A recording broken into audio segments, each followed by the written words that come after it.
The world is slowly but surely waking up to the human rights violations that the Chinese government unleashes on its own people and expats.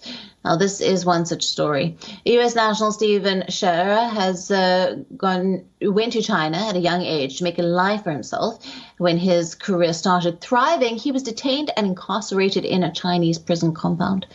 Now, Schaerer also went on to write a book to tell the world about what it is like to be falsely accused and tortured in a Chinese prison.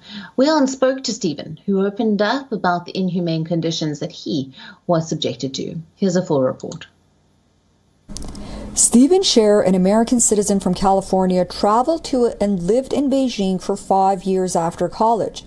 He founded an educational consulting firm in his 20s. In October 2016, however, he was wrongly accused of illegal employment, arrested, and thrown into a black prison military detention center with 20-foot-high metal walls and armed guards around the perimeters. Despite having legal documents and a valid visa, for almost a month, he was detained and tortured. Our blood was arbitrarily drawn, our face was shoved into iris scanners, and as we are stripped down naked, we are marched through metal detectors, we're thrown into kind of prison garb, we're handed blood-stained blankets, and then we are kind of brought to a separate part of the facility, which is a long corridor. And the conditions change horrifically. So the first prison cell is housing about 17 different inmates, including myself.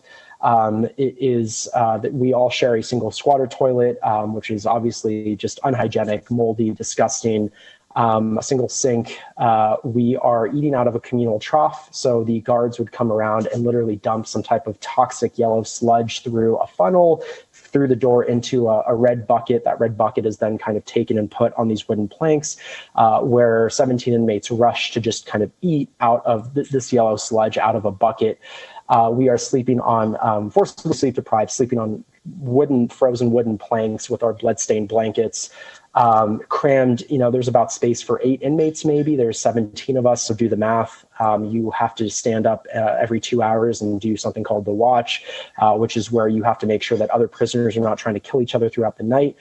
You have a constant flood of light on your face, these heavy, large fluorescent beams just shooting down on you. They never shut off. Yeah, these are impossible conditions to sleep in. Why do you think such extreme measures were taken against you? We hear that foreigners are often used as political pawns. But what do you do with a foreign national who all of a sudden is popular, who speaks the language fluently, who starts their own business, who maybe becomes married to a Chinese national, who has a Chinese child, who's influential, who develops a large network and following online? What does the Chinese Communist Party do to those individuals? His book, Surviving Chinese Communist Detention, was released this May. He shares his experience and other stories about groups of people who were detained, tortured, and executed for their beliefs in China. He says these are stories that the world needs to hear with regard to China's, quote, peaceful rise.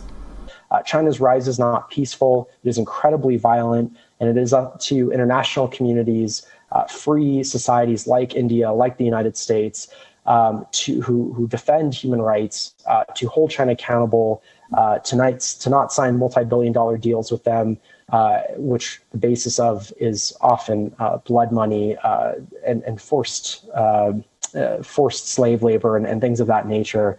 So we have a moral imperative as a global community to stand up to these egregious human rights violations. Susan Tehrani from New York for WION. World is One. WION, now available in your country. Download the app now. Get all the news on the move.